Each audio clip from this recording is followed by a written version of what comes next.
Husker fans, Sam McKewon with the Omaha World-Herald and Husker Extra. This is our spring game preview. We're going to start with the offense. Well, Nebraska's breaking in a new offense, obviously. They have a new coaching staff, and a new offensive coordinator in Marcus Satterfield. I'll say this. I think that Nebraska's offense is going to look a little bit like what we saw in the Mike Riley era. Not exactly. But if you remember in 2015 and 2016, they did run the football with the quarterback when Tommy Armstrong was there. They did use multiple tight ends. They did use a fullback at times. And I think what you're going to see from Nebraska here over the next several years is going to be somewhat similar to that. I think they're going to run the quarterback. I think they're going to have multiple position groups. They're going to force defenses to prepare for a lot of different kinds of looks. That's going to be their curveball, so to speak. They're probably not going to do a ton of tempo.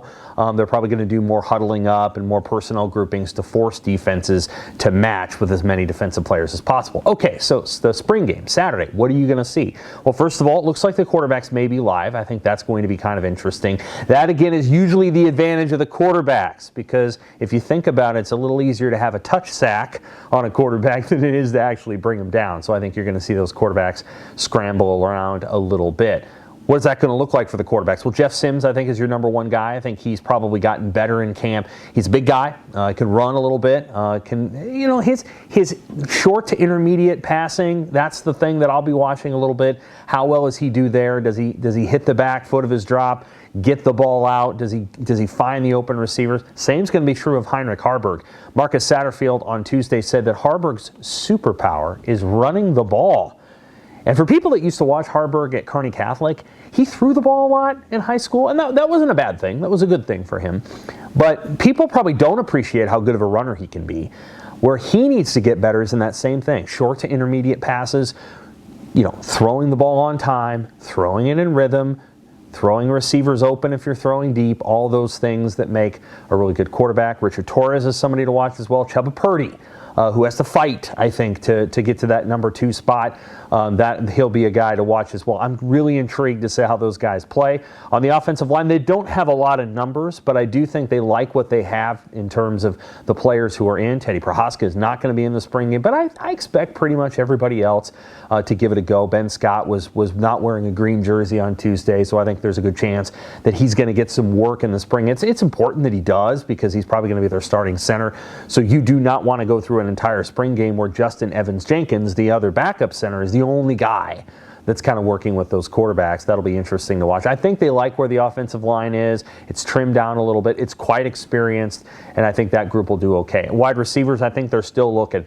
Right, so Billy Kemp and Marcus Washington are probably your two top receivers. Kemp, the transfer from Virginia. Washington, he was the number 2 receiver last year at Nebraska. I don't know if he'll be the number 1 here this year, but he's a guy that I think they feel pretty good about. And then after that, it's really wide open, folks. Isaiah Garcia-Castaneda, who I like as a player and did some nice things in the first 4 games of last season.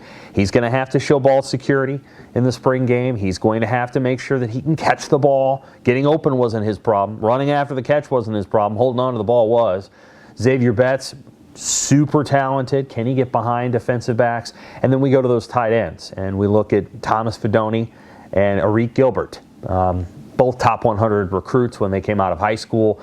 What can those two guys do? Obviously, your eye's going to move to them. Because these are two players that have had kind of tough history since they got to college.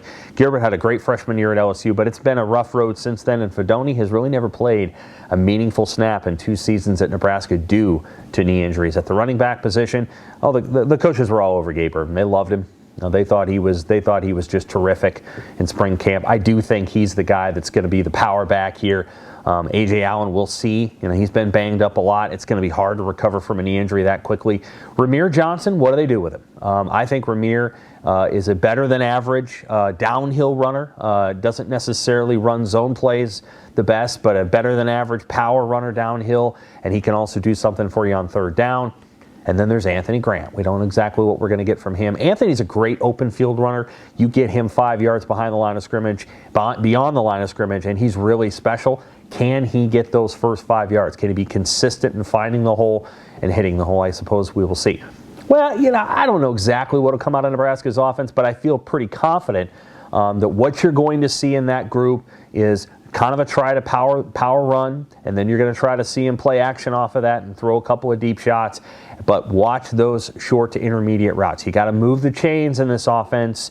You're not always going to get big plays. How does Nebraska do on 2nd and 7, on 3rd and 4, on 3rd and 3? Those will be the plays to watch in the spring game. Okay, Huskers fans, that is our things to watch on the offensive side of the ball for the spring game.